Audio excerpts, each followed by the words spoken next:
Hi, Misha here, and even though I'm supposed to be on vacation, taking a break from videos, a couple of things have happened. For one, you hopefully recently saw the video we did on the HK P7M13. That came up as an opportunity, and right at the same time, we had a one-day break in the weather. So, with no planning at all to go shooting, just called up J-Ro and said, hey, you want to head down there for just a couple hours? Because it was the only day it was going to be in the 80s, low 90s. The humidity was okay, and it was the day it wasn't storming. Day after, stormed, and it also went up into the 90s. So we had a little bit of a break. Needed to shoot that P7 if we were going to do it. Also, been needing to shoot the Atlantic Asian contract gun. Had planned on shooting it later. Figured it'd do fine. However, our previous range trip with the Wasser 3, it was a bit of a downer range day. It was just really hot and sweaty work. The gun was frustratingly not wanting to work itself. It was just kind of ending the season on a sour note. So it seemed like a good idea for everyone involved. Let's have another range trip. Because yeah, the last one could have done better, and I'm sure the video was less than uplifting, right?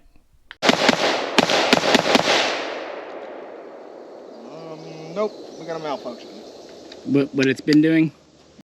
Alright, let's try it one more time. Well, there it is, one more time. And the really bad thing is, J-Ro is not the biggest AK fan and hasn't had the best experiences with AKs over the years to begin with, so that wasn't helping matters either. Honestly, very good we went out. Give it another go.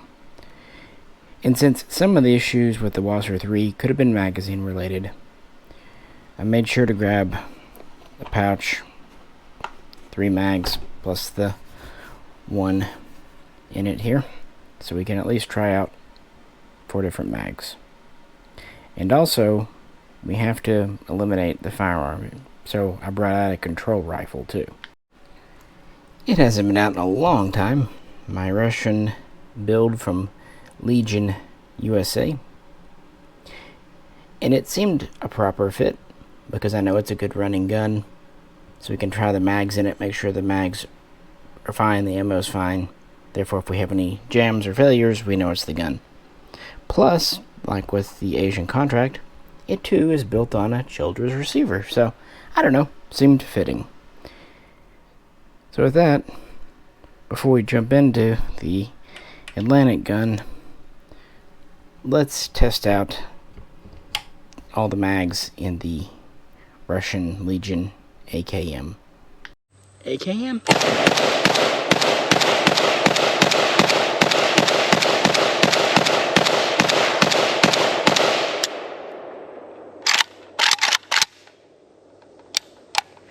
Hey, this one runs. Yay! So we did that. Tried out the mags, tried out the ammo. Now, of course, these are both in 7.62x39, and that Wasser 3 was in 5.56, so we're a little bit comparing apples to oranges, but damn it, we wanted a good range day, and again, this one was kind of on the docket to be shot.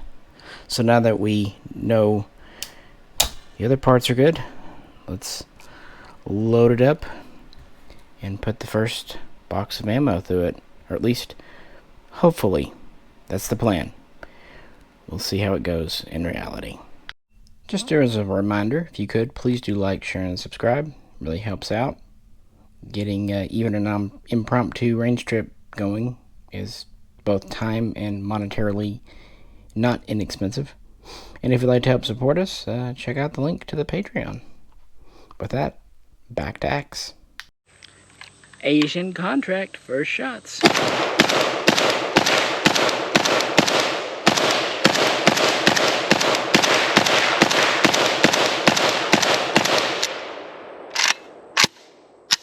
That looked like kind of a rough ride. I'm going to talk about it. It's interesting. It really is. Alright, first right out of the box, we have good success. The safety isn't too loose or too stiff. All the mags clicked in, no problem. The stock wasn't wiggly jiggly around. Of course, it is an underfolding stock, and it is the straight, the coming down type where it comes out versus straight in. So some people really like this style, the original style, some don't. The AKMS has a different angle. And yeah, I was mentioning kind of the blow I was feeling. Let's put a pin in that for a minute, because I will address it.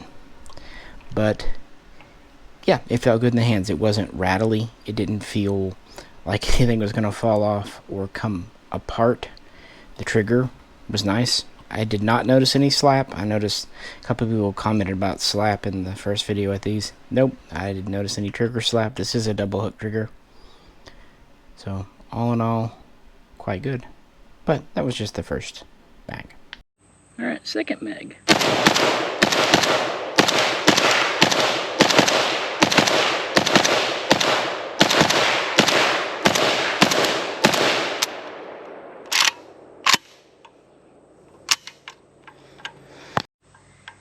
Well, first couple of mags through it. I initially tested the mags in another gun on a Childers receiver, just to make sure the mags are good. This is interesting. It's got an interesting smell, too. Smells like the mountains of a northern Asian nation. What's interesting is there's a lot of gas, like blowback coming, but not like hot gas, like powder. It's like a cool wave, well, just like air coming out of the front. And it doesn't have a lot of recoil. It doesn't feel over-gassed at all. It actually feels quite nicely gassed. It's just interesting to have kind of the air blowing on my hand here, but it not be hot, gaseous air. The underfolding stock, it's an underfolding stock. It's no better, no worse than any others. Even after firing it a bit, it's still nice and tight. So good on Childers Atlantic there for that. It's actually kind of fun, I'm not gonna lie. It is a different feeling gun. Yeah, it looked like it ran differently. Yeah, not bad. It just has a different kind of feel to it. I wonder if the porting on the gas system's a little different. But it ain't pretty. It's pretty in its own way. It gets the job done. Exactly. Alright, so first couple of mags, doing well. I hope I explained myself. It really does have a different feel to it. But it's not springy like some AKs, like and it's not too heavy on the teeter-totter. I wasn't sure about the spring. I don't know if they put a fresh recoil spring in these. They may have, because it actually feels good, the spring. The guide rod's definitely original to the gun. Again, the safety, easy to use, but not too bad. The top cover has some wiggle in the back, as you'd expect, especially with the damage that was on this kit.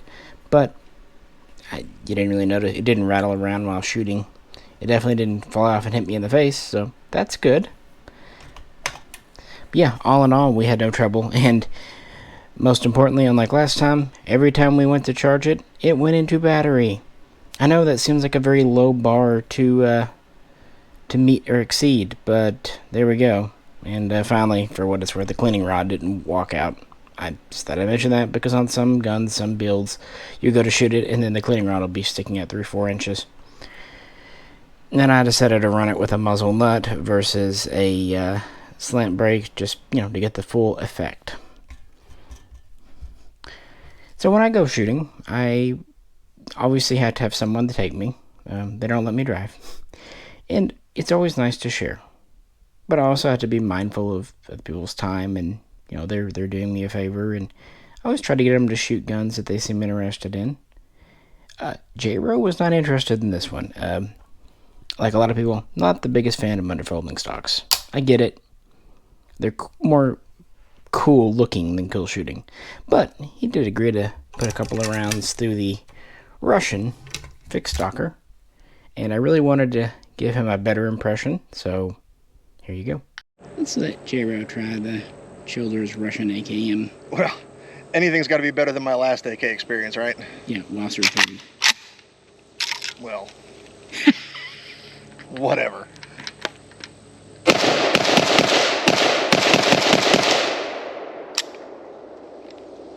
Clean? So what do you think of that one? Well, it's already a big improvement on the Wasser because, you know, I charged it and I pulled the trigger and it went bang and continued to go bang until it was empty. So, nah, this thing runs smooth as silk, man. It's a great weapon. Yeah, I think Childers, they did a good job. Oh, for sure. So yeah, of course this was brought out as a control rifle. I learned my lesson. With the Wasser 3, we really should have brought out like a barrel or something. But, oh well. Hindsight's 2020. Ended up not really needing this one for the testing of the day, but it's always nice to have it. And I've been wanting to get some updating shooting footage of this gun for, you know, just to have in the archive anyway. So, no problemo. It's a very smooth gun. It too does not feel overgassed. And these do kind of share one thing in common, aside from the receiver. These are kit guns. Now, if you know my AK collection, you know most of them are imports. But there are some guns you cannot get as an import, or even close to it. For those, well, we have to do kit builds. And that's the only way to get an example in semi-auto of either one of these. Others criticizing the other video, it's just referring this as an Asian contract. Guys, we all know what it is, but that was something that Atlantic requested. Just refer to it as that. It's a small ask, so yeah. And by the way, this is totally something I completely purchased with my money. It was not a gimme. If it was, I'd tell you. But yeah, I'm not important at all enough to get free things. But I'm happy to have picked it up. We'll never get semi-autos of these or probably anything else from that nation. So even a parts kit, heck, even a few years ago, just finding like a gas block was a big score. To get a complete and basically matching kit is pretty cool. And the same can be said for the AKM here. Yes, we have Segas, we have Veprs, and they're great for what they are. But a Vepr is based on an RPK. A Sega is based on an AK-100 series, a 74M, AK-103, etc. There are many differences. If you want an actual Soviet AKM type, really the closest you can get is an Egyptian Mahdi, which is an excellent gun, and we did a video last month on that. But if you want actual Russian parts, you're going to have to do a kit build. And I ended up picking a pretty late production kit for having the angled cast gas block, the sling swivel on the bottom side of the stock, yeah, the ribbed cover of this style. I thought the changes, because this bleeds right into the AK-74. A late AKM looks very similar to an early AK-74. These Asian guns, they're not Russian exactly, although the rivet pattern is very much like it, and they're not Chinese. They're their own thing. In a lot of ways, they're basically a copy of a Russian with a little bit of Chinese influence, but mostly they're just done to be made cheaper, or at least made in an area where resources are scarce, but labor is one of the few things they have an abundance of. And you kind of see that. But that's how I do my collections. Another good example of something that I have to do from a kit is the Sherman, the MPIs, because there's never going to be a semi-automatic import. So there's no like practical reason to pick up a gun like either of these. These are just for fun, historical interest, to complete a collection. But there's no reason you can't shoot them and enjoy them too. But people aren't buying these because, yeah, they're the best shooter. In fact, very few kit guns are going to be better than a factory-built gun. Maybe even better than, like an American PSA or KUSA kit, factory built gun. Because kit guns are built using used surplus parts. I know, it doesn't look like it, but these parts are actually used. And these parts actually came out of Russia before the sanctions and were original to the 70s, but then were refurbished by Malott over there. Then brought over here and put together by Legion. So when I do a kit build, when I kind of spec one out, both of these are pretty much exactly what I want. And here's why. First and foremost, both are built with as many original parts as is legally and practically possible. Second, both are put together by companies that know what the hell they're doing. You might have a gunsmith that is amazing with AR-15s, 1911s, old 870s, or old 19th century muskets. That might be his bread and butter. He may be the best in the world. That probably just means he sucks at AKs. Likewise, the guys that I really know that are excellent with AKs, there are a lot of guns you probably wouldn't want to hand them. And the Legion guys down there, at least when I had these done for the store, because these were a small run done for Ozark Bear Arms, they were former Russian gunsmiths. Many of them had once worked at Izhmash, Malott. And these were actually done in-house by Childers on behest and with kind of supervision and guidance from Atlantic. And both are on Childers receivers. Both have proper markings. This one has Russian markings. This one has SAR markings. Childers receivers were nice because, at least in the very beginning, they started off as Polish blanks brought over. So they had the proper XY stamps, the proper magwell dimple. Even though they're American made, they're semi-auto only, which is required by law. They are at least military style receivers done to spec. This one has a paint finish. Yes, I know the paint's not exactly right for a Russian. Maybe one day I'll repaint it. This one has a blued finish, which is in fact right for any quote-unquote Asian gun. Both have their original trunnions. Markings intact. And both are pretty much serial matching. There might be some small parts like rear sight or the recoil that aren't matching on my builds. I don't get too bent out of shape on those. What I care about personally, take it or leave it, just how mine works. Trunnion, bolt carrier, top cover. Also gas tube, but that's less important to me just because it's hidden. It's not one you're going to see, but your top cover, your bolt carrier, trunnion, those are pretty visible. Sometimes though, you don't even get that. If it's a really rare gun, take what you can get, mismatched and all. But if it's matching, that's gravy. As for the barrels, when I started with AKs, kits came in with barrels. In fact, it was the whole front end. They just popped the rivets. Sometimes, other times they actually just cut the receiver right here and you had to pop the rivets yourself. Either way, the whole front end was good to go, which made building very easy. But after 2005, barrels no longer could come in intact with kits, at least most of the time. There are a few exceptions, loopholes, and details, no reason to go into them now, but yeah, that's what we refer to as the barrel ban. For this gun, I spec'd it out with Legion to use Polish FB Radom, formerly Circle 11 barrels. These are AKM spec barrels, very high quality, chrome line, hammer forged.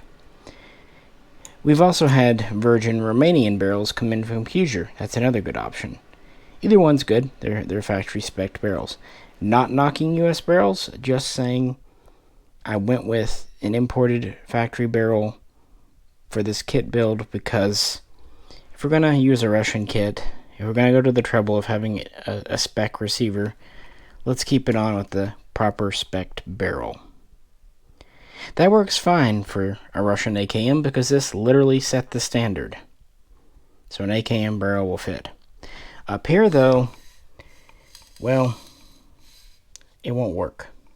If you saw my previous video, you know that this has its own spec of barrel. That's because the Asian nation in question actually reverse engineered much of this from not the AKM, but the original AK Type 3.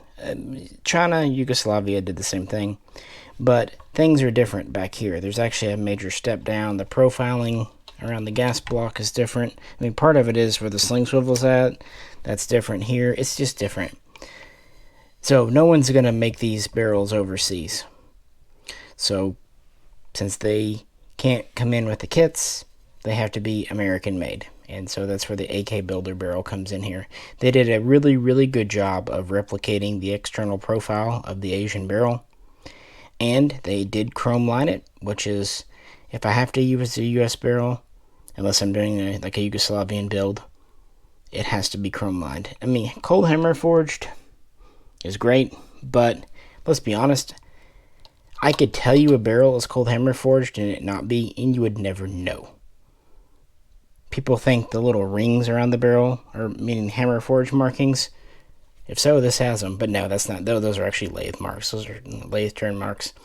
So cold hammer forged is something that makes me and you both feel good. But the truth is, if someone lied to us and gave us a button rifle barrel, the 9 out of 10 people, myself included, would never know.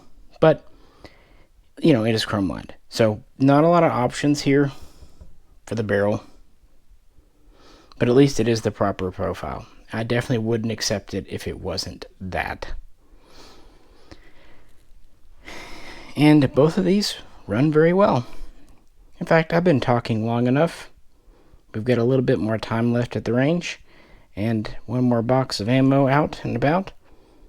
So, yeah, let's continue on with the Asian contract gun.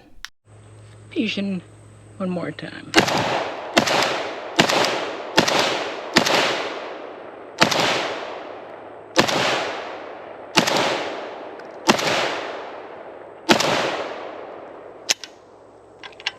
You know, I'm surprised that doesn't feel a lot punchier to you, because it certainly looks punchier.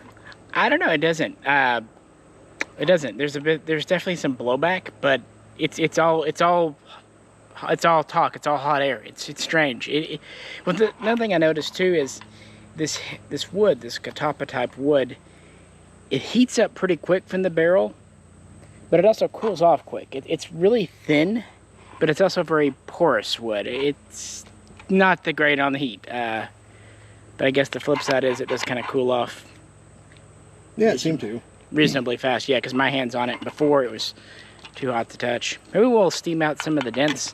I still maintain that it looks like somebody took apart Grandpa's rocking chair to make it. Probably. Or an old Schiffer robe. Yeah, that stock is still folding up tight even after shooting it, which is honestly what you want to see. Better than loosey-goosey. Definitely. Alright.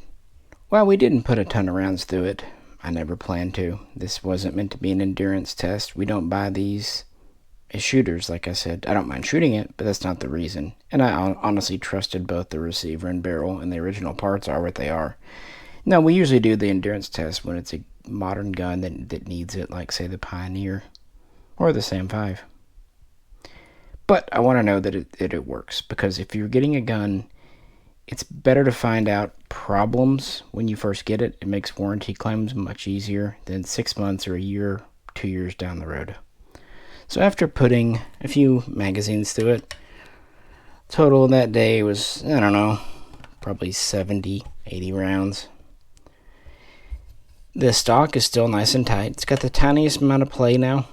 Part of that's just that I've been folding it and unfolding it, but it's still very solid. I never felt it moving when I was shooting it. The butt plate, of course, moves because it originally does. Now these, like the original AKS Type 3s, do not lock on the right side. It only locks on the left. So this style of stock was already known for being weaker than the AKMS. My point is, I'm actually pretty impressed that it's stable.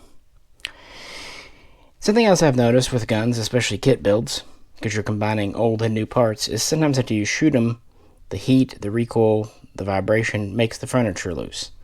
A lot of times the pistol grip will get loose, the screw will work itself loose, but mine didn't.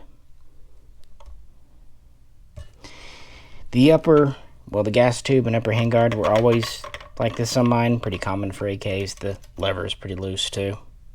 There's a few things you can do to ameliorate that a bit, but didn't matter. But one thing that does surprise me, because it did take quite a bit of heat, it did heat up and cool off several times. The handguard, the lower handguard, along with its retainer, are still very tight, and that's really a credit to AK Builder and Childers for cutting everything properly for this handguard.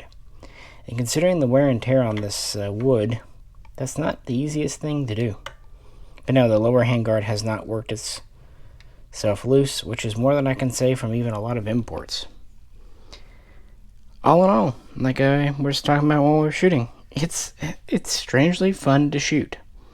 And the 3 or 4 people that saw it that day total, definitely it got their attention. It has a definite look to it that a lot of people can respect. Have been there and done that. So it is very hot after shooting it again. As I said, it cools off quite quickly, but we've got a little time. This one's nice and cool though, and I've only put maybe 60 rounds through it that day total. Let's give the AKM one more go. Why not? It's out. It's about. And we have a little time left. AKM again.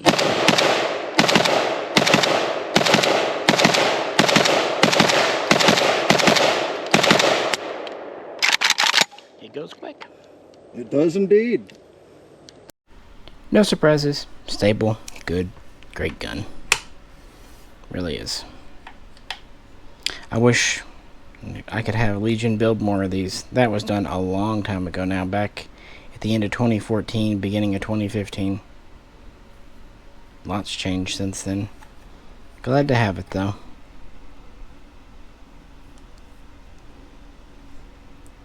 Just a good old AKM. Of course, the fixed stock is just more comfortable than the underfolder.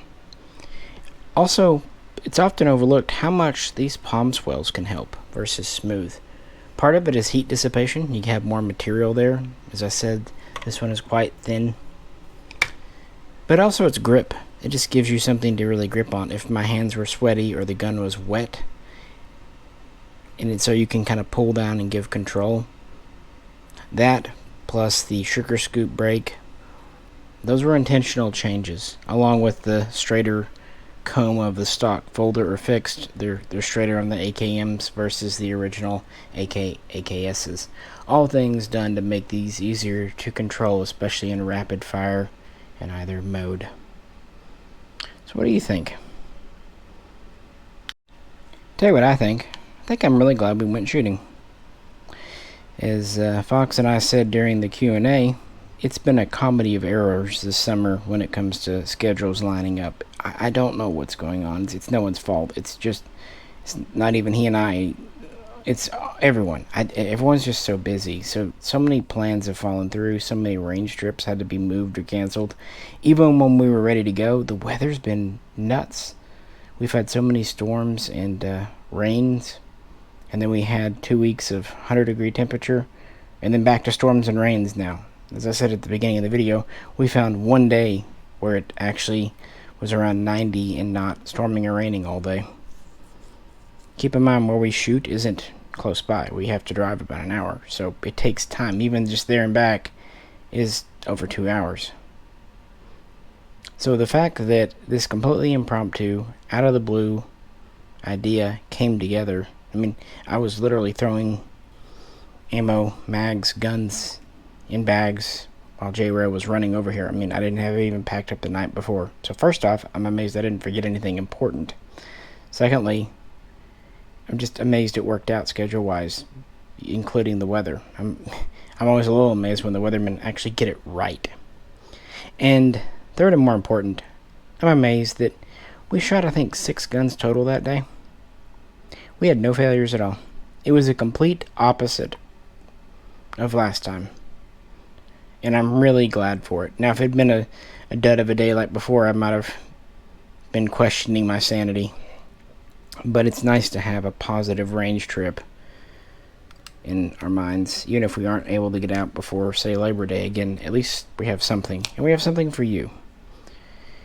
Like I said, I plan to and whatnot to be on vacation, take us easy, but I like doing what I do, and I like doing things for you guys, and I really do appreciate it when you watch and support, because that's why we're here. That's why I'm here, is to share something that I enjoy. It's not as a money thing. It's not anything. I like guns. I like AKs. I like history, and I get to share it with you guys, and I really like it when you like it. And also sometimes if you don't own or are considering picking up something like this, I can say, hey, this is how it works for us. It may not be how it works for you, but it's how it works for us. And I hope that's useful. It's just one data point, example of one. That's what I have to remind people about with that Wasser 3 video. Ours failed. Other people have picked them up and they work great. So that's just how it goes. Luck of the draw. But if you see 5 or 6 different people on YouTube reviewing a gun, then you can kind of collate all that and get a much better idea of the quality, reliability, accuracy, what have you. But that was our day. Like I said, things are running fine. No reason to keep on. It was a little warm. It's August in the South. And we do have other guns we wanted to shoot, again, including that P7 M13. So check that video out, and there'll be future videos. Will I actually go on vacation this time? I don't know. Maybe, but then maybe some other gun will pop up that is just too good of an opportunity and we end up shooting it. We'll see. Who knows? At the end of the day, I do this because I want to. It's fun, enjoy it, even love it. So I'm not going to feel too constrained. When I feel like making a video, I'm going to make a video. When I don't, I'm not going to worry about it too much. There's plenty of guns in the backlog in the catalog. But what do you think? It was a good way to start a weekend. Although this video is not coming out on a weekend. Anywho, with that, I will bid you adieu. This is Misha. If you could, please do like, share, and subscribe. And if you'd like to help support the channel, the Patreon's always there. And we'll catch you very soon next time.